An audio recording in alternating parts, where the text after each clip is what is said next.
ভাবি কি খবর দেবরজি? হালে নায়িকা নিয়ে নাটক সিনেমা বানাবা তা তো না, নিজের জীবনের নায়িকাও যে খুঁজে ফেলছো আমি কিন্তু খুব ভালো করে জানি। আর লজ্জা পাচ্ছ কেন? এই বয়সটাই তো প্রেম করার, কত মানুষ কত কিছু করে। এই যে তোমার ভাই কতগুলা যে প্রেম করছে তার তো কোনো হিসাবই নাই, মিনিমাম 10-20টা তো হবে। আসলেই? তুমি কি সত্যি বলতেছো? অবশ্যই, একদম সত্যি।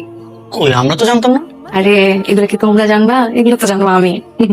আচ্ছা ভাবি, তোমাকে যে বলছিলাম যে আব্বু আম্মুকে কিছু না বলার জন্য, তুমি একটু প্লিজ আব্বু আম্মুকে বললো আমাদের বিয়ের কথা। প্লিজ, আমি জানি তুমি বললেই ম্যানেজ হয়ে যাবে। আচ্ছা ঠিক আছে, বলবো। প্লিজ তুমি, আমি জানি তুমি বললে হয়ে যাবে। ঠিক আছে, বলবো। সত্যি তো? হ্যাঁ সত্যি। মা, মেয়ের অনেক বড় বংশ মা, এই শহরে নিজস্ব ফ্ল্যাট আছে, আর ভাইরা তো সব বিদেশ থাকে। একটা মাত্র মেয়ে মা, মইনুলের যদি এই ভাষায় বিয়ে হয় তাহলে তো রাজকন্যা সব রাজত্ব পাবে। মা তুমি কি ঠিক বলছো? তুমি তো সবসময় বাড়িয়ে বাড়িয়ে বলো।